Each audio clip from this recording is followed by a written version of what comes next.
வாக்காளர்களை காசு கொடுத்து விலை பேசி வாங்கிவிடலாம் என்று எண்ணிக்கொண்டிருந்தவர்களுக்கு மத்தியில் காசு கொடுக்காமல் இவர் வாக்காளர்களுக்கு காசு கொடுக்காமல் இன்னைக்கு 108 இடங்களை ஜெயித்திருக்கிறார். திமுக மீண்டும் பொத்தொழிவு பெற்று களத்தில் நிற்கணும்னா கருணாநிதி வரணும் என்றால் அப்ப கனிமொழியை கொண்டு வந்து இங்க தேசிய அரசியலிருந்து தமிழ்நாட்டு அரசியல் கொண்டுகிட்டு வந்தா மட்டும்தான் இது சாத்தியம். மெரிபா பன்னீர் சோடா, ஐ ட்ரஸ்ட் மெரிபா. பாரம்பரியமான அந்த முஸ்லிம்கள் ஓட்டு திமுக எங்கேயுமே போகல. அப்படி போயிருந்தால் உதயநிதியும் சேகர்பாபும் ஜெயிச்சிருக்க மாட்டாங்க. ஆனா திமுக அந்த அளவுக்கு முஸ்லிம்களுக்கு ஒண்ணுமே செய்யல. வாயிலேயே அல்வா கொடுத்துட்டு போயிடுறாங்களே தவிர எதை கேட்டாலும் பிஜேபி வந்துடும். ஆனா பிஜேபி இருக்கக்கூடிய அண்ணா திமுகவை முதலமைச்சர் ஆக்கிறதுக்கு முயற்சி பண்ணாங்க. இதுதான் பிஜேபி வந்துடும் சொல்லி எஸ்பி வேலுமணி குரூப் இங்க ஆதரிச்சிருக்காங்க. ஆட்சியை காப்பாற்றணுங்கிறதுக்காக அவங்களை இழுத்திருந்தாலும் இப்ப இவங்களுக்கு எஸ்பி வேலுமணி போன்றவர்களுக்கு அமைச்சர் பதவி கொடுக்க போகும்போது அப்ப ஊழலை பற்றியான பேச்சுக்கள், ஊழலை பற்றியான அவங்களுடைய மதிப்பீடுகள் எல்லாமே உடைஞ்சு போயிடும். இப்ப யாரு ஆள போறதுங்கிறது நமக்கு தெரியல.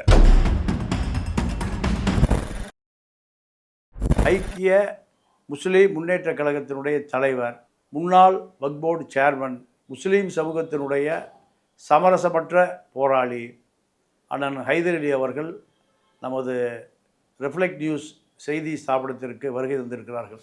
வணக்கம். வாழ்க. இப்போ அண்ணா, இந்த ஆட்சி ஒரு தடுமாறி அதிமுக உடைக்கப்பட்டு கம்யூனிஸ்டுகளுடைய ஆதரவை, விடுதலை சிறுத்தைகள் ஆதரவை இப்படி 108 118 ஆவதற்குள் 5 நாட்கள் ஆளுநர் ஆட்சி விடுமா, அல்லது குதிரை பேரம் நடக்கிறதா? டிடிவி தினகரனுடைய வேட்பாளரை காணோம், பாண்டிச்சேரியில் அடைத்து வைத்திருக்கிறார்கள். எடப்பாடியே பாண்டிச்சேரியில் அடைத்து வைக்க வேண்டிய சூழல். இப்படி இந்த பரபரப்பான சூழலில் விஜய் ஒரு முதலமைச்சராகி இருக்கிறார். இதுவரை அவர் சட்டமன்றமோ நாடாளுமன்றமோ அடிப்படை கவுன்சிலர் கூட ஆனதில்லை. இந்த திராவிட இயக்கம் நீங்கள் மிகப்பெரிய வீழ்ச்சிக்கு உள்ளாக்கப்பட்டிருக்கிறது. இப்போ இந்த புதிய மாற்றம், திராவிட இயக்கம் ஒரு தடுமாறி நிற்பது, இதையெல்லாம் வாக்காளர்கள் ஒரு பகுத்தறிவாளர்களாக மாறிவிட்டார்களா அல்லது சிந்தனையாளர்களாக மாறிவிட்டார்களா? இதெல்லாம் இப்போ உங்களுடைய அனுபவத்தில் பார்க்கிற பொழுது இந்த தமிழ்நாட்டு அரசியலை எதிர்காலத்தில் எப்படி உங்களுடைய அனுபவத்தில் இதை கணிக்க முடிகிறது? வாக்காளர்களை காசு கொடுத்து விலை பேசி வாங்கிவிடலாம் என்று எண்ணிக்கொண்டிருந்தவர்களுக்கு மத்தியில் காசு கொடுக்காமல், இவர் வாக்காளர்களுக்கு காசு கொடுக்காமல் இன்னைக்கு 108 இடங்களை ஜெயித்திருக்கிறார். நான் கூட வாக்குகள் அதிகமாக பெற்றாலும் இவங்க ஆட்சி அமைப்புகிற அளவுக்கு வரமாட்டார்கள் என்று தான் கருதினோம். அப்படித்தான் பெரும்பான்மையாகவே எல்லோரும் கருதியது. எப்படின்னா, நல்ல ஓட்டு வாங்குவாங்க. ஏன்னா யூத் எல்லாம் இவங்களுக்கு தான் ஓட்டு போட்டிருக்காங்க. அந்த அடிப்படையில் ஓட்டு போடுவாங்கங்கிற அடிப்படையில் இப்படி தான் நடக்கும் என்று நம்ம எதிர்பார்த்தோம். ஆனால் மாறாக இவர்களுக்கு ஒரு 108 இருக்கைகளை தமிழ்நாடு மக்கள் தந்திருக்கிறார்கள். இது திராவிட கட்சிகளுக்கு ஒரு எச்சரிக்கைன்னு தான் நான் கருதுகிறேன். என்னென்னா, காசு கொடுத்து நம்ம ஜெயிச்சிடலாம் அப்படின்ட்டு இருக்கக்கூடிய அந்த எண்ணத்தை அவர்கள் மாற்றியிருக்கிறார். அடித்து உடைக்கப்பட்டிருக்கிறது. இது ஒரு வரவேற்கப்பட வேண்டிய ஒரு மாற்றம். வந்திருக்கிறவர்கள்லாம் பார்த்தீங்கன்னா அறிமுகம் இல்லாதவர்கள், யாரும் அறிமுகம் இல்லாத தொகுதியில் இது 67 நடந்தது. எல்லாம் சொல்கிறாங்க 77 அண்ணன் எம்ஜிஆர் வந்த நிலையில் இது அல்ல. எம்ஜிஆர் அறிமுகமானவர், எம்ஜிஆருடைய கட்சியில் நின்றவர்களுமே அறிமுகமானவர்கள், திமுகவில் இருந்தவர்கள். இல்லை, எல்லாருமே அவங்க திமுகவில் இருந்தாங்க அல்லது திமுகவில் இருந்து கொண்டே ரசிகர் மன்றத்தில் இருந்தாங்க. அவங்க எம்ஜிஆர் ரசிகர் மன்றத்தினுடைய பொறுப்புகள் இருந்தாங்க. இது மாதிரி உள்ளவங்க தான் இந்த பக்கம் வந்தாங்க. ஆனால் எந்த அறிமுகம் இல்லாமல் ஒரு தெரியாத முகம், யாருக்கு ஓட்டு போட்டிருக்கோம்னே அவனுக்கு தெரியாது, அப்படி தான் ஓட்டு போட்டிருக்காங்க. அந்த அடிப்படையில் வந்திருக்காங்க. இப்போ திராவிட கட்சிகளில் வந்து அனைத்து இந்திய அண்ணா திமுகவை ஒழிச்சிடணும் என்பது பிஜேபியினுடைய எண்ணம். அதுதான் திராவிட கட்சிகளை ஒழிக்கணும், அது முதல்ல நம்ம வந்து கூடவே இருந்து அதிமுக ஒழிச்சிடணும்னு சொல்லிட்டு அதிமுகவை வந்து ஓரளவுக்கு எடப்பாடி கையில் வந்த பிறகு ஒரு ஒழிச்ச மாதிரி தான். இப்போ அவங்களும் 2 பிரிவாக பிரிஞ்சிருக்கிறாங்க. 2 பிரிவாக பிரிஞ்சு ஆட்சிக்கு ஒருத்தர் ஆதரவும் ஆட்சிக்கு எதிர்ப்பாகவும் இருக்கிறாங்க. இதனுடைய சகாப்தம் வந்து முடிஞ்சிடுச்சுன்னு சொல்லலாம். ஆனால் திமுக வந்து இப்போ எதிர்கட்சி அந்தஸ்தில் வந்திருக்குது. திராவிட முன்னேற்ற கழகம் வந்து ஒரு இருக்கை தான் வந்துச்சு எம்ஜிஆர் காலத்தில். ஆமாம் ஆமாம். முத்தமிழறிஞர் கலைஞர் மட்டும்தான் ஜெயிச்சார். அதுவே அவர் ரிசைன் பண்ணி செல்வராஜை துறைமுகத்தில் செல்வராஜை நிறுத்தி செல்வராஜை ஜெயிச்சார். ஆனால் அந்த ஒன்றை மீண்டும் அதை வந்து இன்க்ரீஸ் பண்ணி மீண்டும் ஆட்சிக்கட்டிலேயே அமர்ந்தார்கள். அப்படிப்பட்ட ஒரு சூழ்நிலை வந்து திமுக எடுக்குமா? அப்படி என்றால் திமுக அப்படி எடுக்கணும்னா மீண்டும் ஒரு கலைஞர் தான் வேணும்.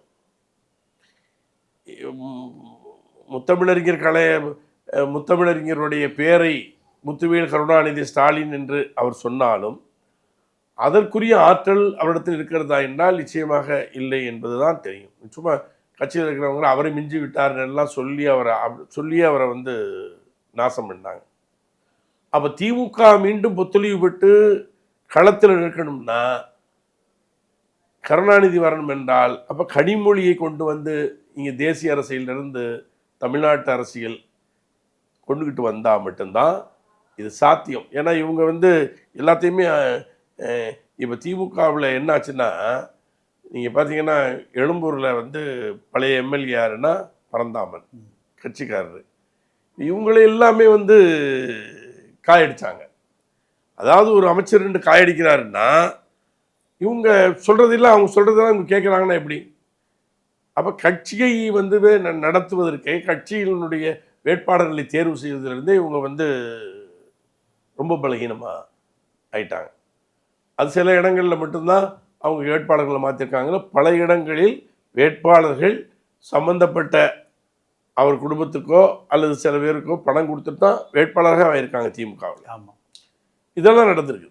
இல்லை அதிமுக அப்படி தான் இருக்குது. இல்லை அதிமுகவை வந்து நம்ம முடிஞ்ச லிஸ்ட்டில் வச்சுருக்கோம். திமுக வந்து மீண்டும் அவங்க இப்போ எதிர்கட்சியாக இருக்கிறாங்க, மறுபடியும் வரணும், அவங்க மீண்டும் வரணும் என்றால் அது ஒன்று இருக்குது.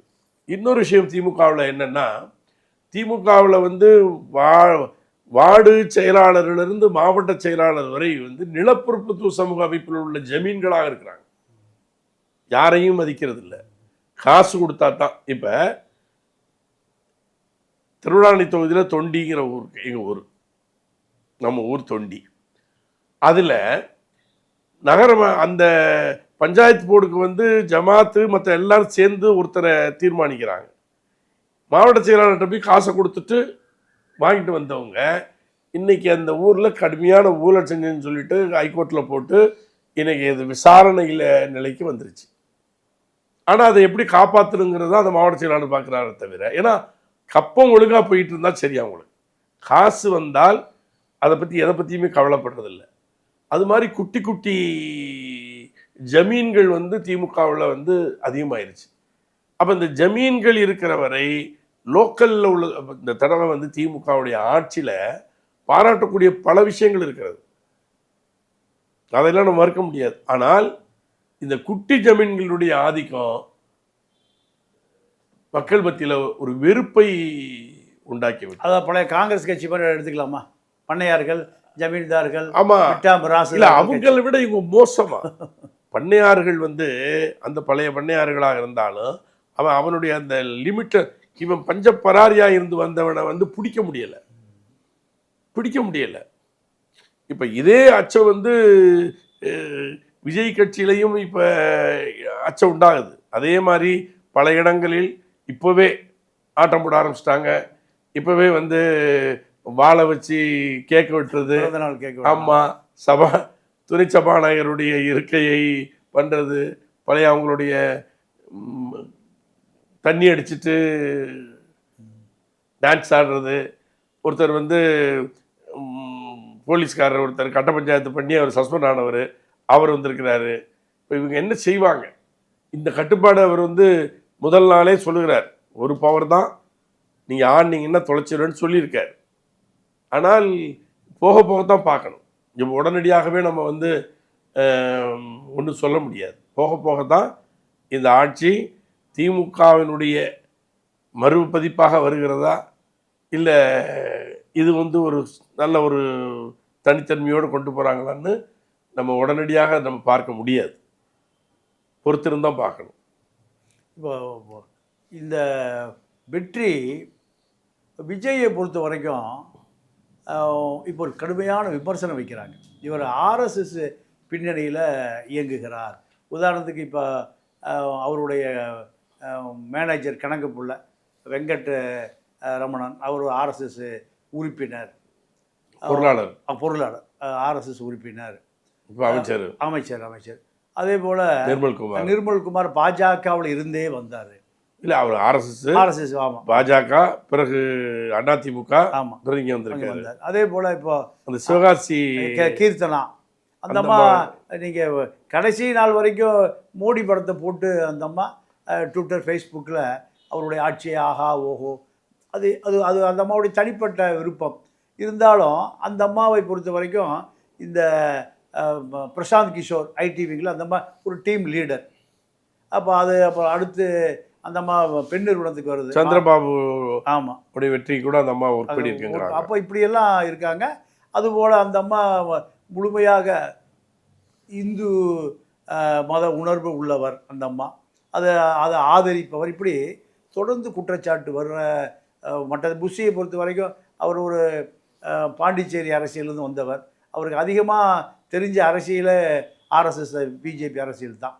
இப்படி குற்றச்சாட்டில் முஸ்லீம் அமைச்சர்கள், நீங்கள் நிறையா முஸ்லீம் வேட்பாளர்கள் இருக்காங்க. இந்த 3 பேர் ஜெயிச்சிருக்காங்க. 3 பேர் ஜெயிச்சிருக்காங்க. இதில் இந்த முதல் ரவுண்டில் இந்த 10 பேர் முதலமைச்சரோடு சேர்த்து 9 பேர். இந்த அறிவிப்பில் முஸ்லீம் வேட்பாளரோ அமைச்சரோ அல்லது எதிர்காலத்தில் வரக்கூடிய எந்த சமிக்கைகளுமே இல்லையே. இதை எப்படி பார்க்குறீங்க? அதாவது நான் கேள்விப்பட்ட வரை முதல் பட்டியலில் வந்து ஒரு முஸ்லீம் பேர் இருந்திருக்குது, 9வது பேர் இருந்ததாக சொல்கிறாங்க. கடைசி நேரத்தில் ஒரு பெண்ணை போட வேண்டும் என்பதற்காக இவரை எடுத்துட்டாங்க அப்படிங்கிற ஒரு செய்தி ஒன்று இருக்குது. அது எந்த அளவுக்கு உண்மைன்னு தெரியல. ஆனால் பத்திரிகைகள் எல்லாத்துலேயுமே ஊகங்களில் வரும் பொழுது முஸ்தபான்னு வந்துட்டு இருந்துச்சு. அவர் கடைசி ஆன லிஸ்ட்டில் அவர் இருந்ததாகவும், ஒரு பெண்ணு இருந்தால் தான் முழுமையாகும் அப்படின்னு போட்டாங்கங்கிற மாதிரி வருது. இன்னொரு எனக்கு ஒரு சந்தேகம் என்னென்னா, ஏன்னா இவர் ஜோசியத்தில் அதிகமான நம்பிக்கை உள்ளவராக இருக்காரு. அப்போ இந்த இடத்துல ஒரு முஸ்லீமை பட்டியலில் போட வேண்டாம்னு கூட அவங்க கருதியிருக்கலாம். ஏன்னா மூட நம்பிக்கைகள் எப்படியோ இருக்குல்ல. அந்த அடிப்படையில் வந்து ஆனால் நிச்சயமாக 3இல் ஒருவர் வந்து கண்டிப்பாக வருவார். அந்த முதல் பட்டியலை அவங்க விட்டுட்டு இப்போ காங்கிரஸில் போட வேண்டியிருக்குது. அதில் வந்து இவங்கெல்லாம் வருவாங்கன்னு தான் நான் எதிர்பார்க்குறேன். அப்போது அவரை பொறுத்த வரைக்கும் ஆர்எஸ்எஸ்னுடைய பிடியில் முழுமையாக சிக்கிக்கொண்டார். இன்னொரு செய்தி வருது, ஓய்வு பெற்ற உயர்நீதிமன்ற நீதிபதிகள் ஏறக்குறைய ஒரு 7 பேர் சொல்கிறாங்க. PM பிரகாஷை போன்ற பேர்லாம் சொல்கிறாங்க. இவர்களெல்லாம் அவருக்கு ஆலோசகர்கள். இது ஒரு முழுமையாக பாஜகவினுடைய கட்டுப்பாட்டில் இருந்து இயங்குகின்ற ஒரு இயக்கமாக தான் இது வரும். இப்படி ஒரு செய்தியும் உலாவுது. இல்லை நீங்கள் விஜய் அப்படிலாம் இல்லை, அவர் இந்து முஸ்லீம் கிறித்துவர் எல்லாத்துக்கும் பொதுவான ஒரு பகுத்தறிவாளர்னு இதை எடுத்துக்க முடியுமா? அதாவது விஜயை பொறுத்தவரை ரொம்ப நிதானமாக அவருடைய காய்களை நகர்த்துறதை நம்ம பார்க்கணும். அதிகமாக பேசுறதில்ல, உள்வாங்கிறாரு, அது மாதிரியாக போயிட்டு இருக்கு. இப்போ எடுத்த உடனேயே நம்ம வந்து இந்த மார்க் போட முடியாது. நாம் வந்து இப்படியெல்லாம் மார்க் போட்டுட்டு அவங்கள வந்து நிறுத்த முடியாது. ஆனால் வந்து இந்த நிர்மல்குமாராக இருக்கட்டும், இது இப்போ ஒன்றும் வேண்டாம், நத்தம் தொகுதியில் திமுக வேட்பாளர் எடுத்துனதே ஒரு ஆர்எஸ்எஸ்கார் தான். ஆமாம், ஆர்எஸ்எஸ்கார் தான். இப்போ அவங்களுக்கு பிஜேபி வந்துடும் ஆர்எஸ்எஸ்காரனே கொண்டு வந்து நீங்கள் நிறுத்துனீங்க. ஆச்சுங்களா? அது மட்டும் இல்லாமல் அதே அதிமுகவோடு இவங்க 2 பேரும் கூட்டணி அமைச்சு அவர் முதலமைச்சர் ஆகட்டுங்கிற அளவுக்கு ரொம்ப அரசியல் மரபே உடைஞ்சு போயிடுச்சு. ஒரு இடத்துல திருமாவளவன் முதலமைச்சர் ஆமாம் அப்படிங்கிற மாதிரி பேசி திமுக அதுக்கு ஒத்துக்கிட்டு, ஆனால் எடப்பாடி ஒத்துக்கல. முதலமைச்சரான நான் தான் ஆமாம் அப்படின்னு, அது சாவு வீடாக இருந்தாலும் கல்யாண வீடாக இருந்தாலும் நான் தான் இருக்கணும் எல்லா மாலையும் எனக்கு அப்படின்னு சொல்லி இப்போ கூத்தாடி பொட்டு உடைத்தானேன்னு சொல்லி அதை கட்சியவே உடம்புலாம் ஆக்கிட்டார் அவர். ஆக்கியாச்சு.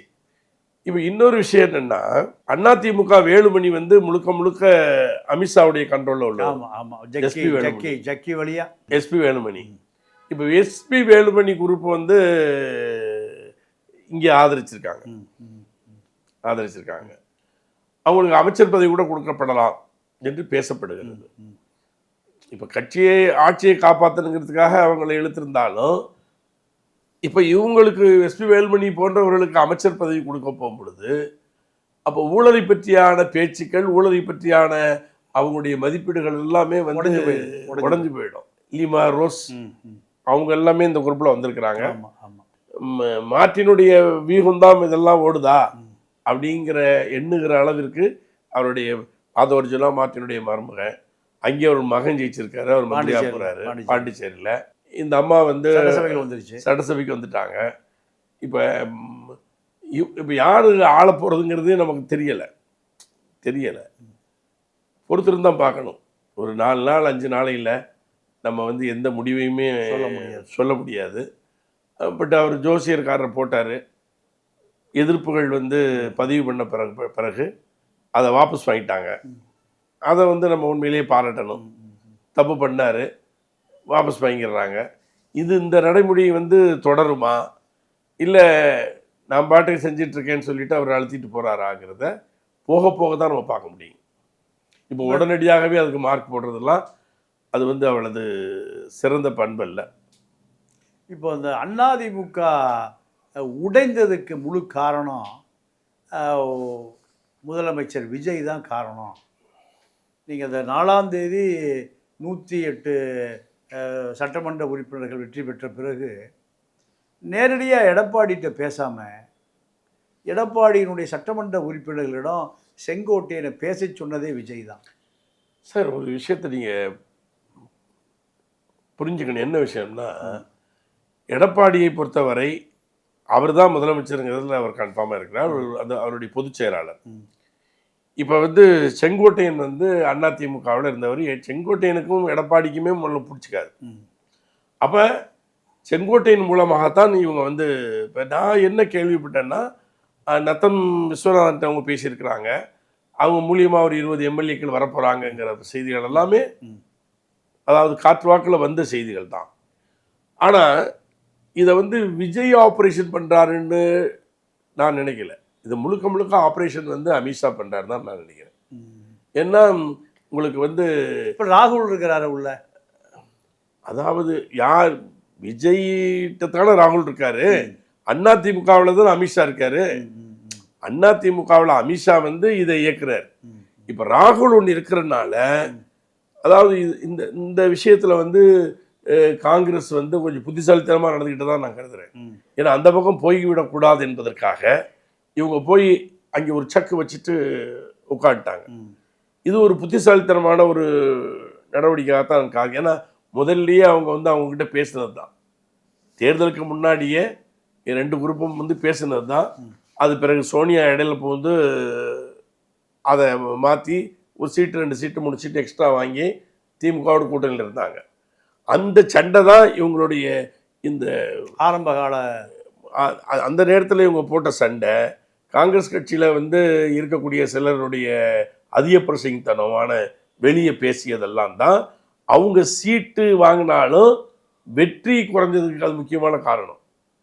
ஏன்னா திமுக காரன் வந்து நீங்கள் அவங்களே திட்டி விட்டு அவங்களையே வந்து விமர்சனம் பண்ணி விட்டு வந்தால் அவன் எப்படி வேலை செய்வான்? அவன் உணர்வுள்ள உள்ளவன்ல, அது வேலை செய்ய மாட்டான்ல. அது மாதிரி தான் காங்கிரஸ் வந்து இங்கே வந்து பலகீனப்பட்டது. ஆனால் அதுக்கு பிறகு உடனடியாக முடிவெடுத்து அங்கே போய் அவங்க வந்து சேர்ந்தது வந்து அந்த அடிப்படையில். ஆனால் அதிமுகவில் வந்து முதல்ல ஆளுகளை அனுப்பி முதல்ல இவர்களையும் ஆட்சி கட்டிலில் பங்கு பெற வச்சு அதுக்கு பிறகு அவர் குடுமையை பிடிக்கலாம் அப்படின்னு இவங்க போய் காம்ப்ரமைஸ் இதை பேசணும்னா இந்த கழுத்து போட்டோம்னா பிரச்சனை இல்லை, அது சரியாயிடும், அதனால நீங்கள் வந்து பண்ணுக்காதீங்க, நாங்கள் பார்த்துக்குறோம் அப்படின்னு சொல்லி கூட இவர்கள் காரியம் சாதிக்கலாம். அதுக்கு எஸ்பி வேலுமணி வந்து முழுமையாக அவர் சொத்தை காப்பாற்றிக்கணும், அவர் கொள்ளையடிச்ச சொத்துக்களை காப்பாற்றணும். ஒரு வழக்குகள்லேருந்து அண்ணாத்தி யார் பிஜேபி சப்போர்ட்டராக போனால் தான் அவங்க தூய்மையானவர் ஆகிடுவாங்களே. ஆமாம், இப்போ மகாராஷ்டிராவில் 7000 கோடிக்கு ஊழல் உள்ள ஒரு தூய்மை ஆகலையா, அது மாதிரி ஆகிடுவாங்கல்ல. அந்த அடிப்படையில் இப்போ வந்து இதை இயக்குறது, இவர்களை போக சொன்னது, அங்கே சட்டமன்றத்தில் ஒரு பிஜேபி நடுநிலை வைத்தது எல்லாமே நமக்கு ஒரு சந்தேகத்தை தருகிறது. அதனால் அது போக போக தான் நம்ம பார்க்க முடியும். காங்கிரஸ் நிபந்தனையற்ற ஆதரவு தாவேக்காவுக்கு இல்லையா, அவங்களுக்கு ரெண்டு அமைச்சர் இல்லை, முதல்ல அவங்க சொன்னது அப்படி தானே. ஆமாம், வெளியே பேசுவாங்க. ஆனால் இது இப்போ இந்த கூட்டணி நிபந்தனையற்ற ஆதரவுங்கிறது உண்மை யாருன்னு, உண்மையில நிபந்தனையற்ற ஆதரவு கம்யூனிஸ்டுகள் கொடுத்தது தான். அவங்க ஆட்சியில் பங்கு பெற மாட்டாங்க, அதை நம்பலாம். மற்ற ஏனையவர்களை வந்து ஆட்சியில் பங்கு பெற மாட்டார்கள் என்று நம்ம நம்ப வேண்டியதில்லை. அது அப்பப்போ மாறிட்டு இருக்கும். இப்போ இந்த காங்கிரஸ் தான் முதல்ல தாவேக்காவை தாங்கி பிடித்தது. இப்படி காங்கிரஸுடைய தமிழ்நாடு, கேரளா, கர்நாடகா, ஆந்திராவுக்கு விஜய் ஒரு பெரிய பாப்புலர் முகம். இது எதிர்காலத்தில் காங்கிரஸை மீட்டெடுப்பதற்கு எல்லா பக்கமே ஒரு 10% 20% பாஜகவுக்கும் காங்கிரஸுக்குமான வித்தியாசம். இப்போ இதுக்கு விஜயை பயன்படுத்தலான்னு காங்கிரஸுக்கு ஒரு திட்டம் இருக்குது. இப்படி திட்டம் இருக்கிற சூழலில் இந்த காங்கிரஸ் ஆதரவு கூடிய விஜயை பாஜக ஆதரவு ஆட்கள் வேலுமணி, விஜய் பாஸ்கர், சண்முகம், செங்கோட்டையன் இவர்களெல்லாம் தாங்கி பிடிப்பது நீங்கள் ஒரு வகையான நெருடலாக இருக்க. இந்த தடவை கேரளாவில் வந்து விஜயினுடைய ஓட்டு ஒரு 3% காங்கிரஸுக்கு வந்திருக்கிறதாக சொல்கிறாங்க. அப்படி இடதுசாரிகளே ஐயப்படுறாங்க ஆச்சுங்களா. அது காங்கிரஸ் கட்சி அப்படி நடிப்பதற்குள்ள வாய்ப்புகள் இருக்கிறது. இதை விஜயினுடைய அந்த பிரபலத்தை தான் பயன்படுத்திக்கணும் அப்படின்னு அவங்க நிச்சயமாக அது மாதிரி ஒழுங்காக காயனுக்கு நகர்த்தா தான் பரவாயில்லையே. காங்கிரஸ் 28 சீட்டை வாங்கி இங்கே 28 சீட்டையும் வித்துட்டாங்கல்ல. அவங்க காங்கிரஸ் கட்சி இன்னும் திருந்தலையே. இன்னும் அதாவது ஆளுமை உள்ளவர்கள் உள்ள வேட்பாளர்கள் வந்து இப்போ பாருங்கள், இந்த ஆலிம் புகாரிலாம் நல்ல பிரபலமானவர், அவருக்கு ஒரு சீட்டு கொடுத்துருக்கலாம், கொடுக்கல. இல்லை, காங்கிரஸை பொறுத்த வரைக்கும் இந்த கூட்டணியே வேண்டாம், விஜய்கிட்ட 50 சீட்டு தர. நீங்கள் அப்படி போயிருக்கணுமே. போயிருந்தா இன்னைக்கு மேஜராக விஜய் சைடு ஜெயிச்சிருக்கோம். அந்த 50 சீட்டில் இவங்க 30 ஜெயிச்சிருப்பாங்க. இல்லை, தாவேக்காவுக்கு காங்கிரஸை ஆதரவு நிலை எடுப்பதற்கு காரணம் சிறுபான்மை முஸ்லீம் வாக்கை திமுகவிலிருந்து உடைத்தெடுக்க வேண்டும் என்ற நோக்கம்தான் இருக்குன்னு சொல்கிறாங்களே. அது கூட இருக்கலாம். இப்போ திமுக வந்து சென்னையில் ஜெயிச்சிருக்கிற அந்த 2 தொகுதியுமே முஸ்லீம்களாக இருக்கும். ஆமாம், அதே மாதிரி நீங்கள் இப்போ முஸ்லீம் லீக் ஜெயிச்சிருக்குது, ஜவாஹர்லா ஜெயிச்சிருக்காரு, அன்சாரி ஜெயிச்சிருக்காரு. இதெல்லாமே அப்போ முஸ்லீம்கள் ஓட்டு வந்து திமுகவுக்கு தான் விழுந்திருக்குது. முஸ்லீம்களில் உள்ள அந்த முதல்கட்ட வாக்காளர்கள் இருக்காங்க பார்த்தீங்களா, இளைஞர்கள், அவங்க ஓட்டு வந்து திமுகவுக்கு விழுவலை, அது தாவேக்காக்கு தான் விழுந்திருக்குது. ஆனால் பாரம்பரியமான அந்த முஸ்லீம்கள் வந்து ஓட்டு வந்து திமுகவுக்கு தான் விழுந்து எங்கேயுமே போகலை. அப்படி போயிருந்தால் இவர் 2 பேருமே ஜெயிச்சிருக்க மாட்டாங்க. உதயநிதியும் சேகர்பாபுவும் ஜெயிச்சிருக்க மாட்டாங்க. துறைமுக சேப்பாக்கம், ஆமாம், 2 இடத்தையும் ஜெயிச்சிருக்க மாட்டாங்க. அதனால அந்த திமுகவுக்கு இருக்குது. ஆனால் திமுக அந்த அளவுக்கு வந்து முஸ்லீம்களுக்கு ஒன்றுமே செய்யலை. அதுதான் அதில் வந்து வாயிலேயே இது கொடுத்துட்டு அல்வா கொடுத்துட்டு போயிடுறாங்களே தவிர, எதை கேட்டாலும் பிஜேபி வந்துடும். ஆனால் பிஜேபி இருக்கக்கூடிய அதிமுகவை முதலமைச்சராக்கிறதுக்கு முயற்சி பண்ணாங்க. இதுதான் பிஜேபி வந்துடும் சொல்லி. ஒரு தெளிவான அரசியலை மக்களுக்கு கொண்டு போய் சேர்த்ததற்கு நன்றி. மீண்டும் சந்திப்போம். நன்றி, வணக்கம். என்னுடைய கருத்துக்களை இந்த தருணத்தில் மக்களுக்கு சொல்வதற்கு வாய்ப்பளித்தமைக்காக உங்களுக்கும் உங்கள் நிறுவனத்திற்கும் என்னுடைய மனமார்ந்த நன்றி. மெரிபா பன்னீர் சோடா. I trust மெரிபா.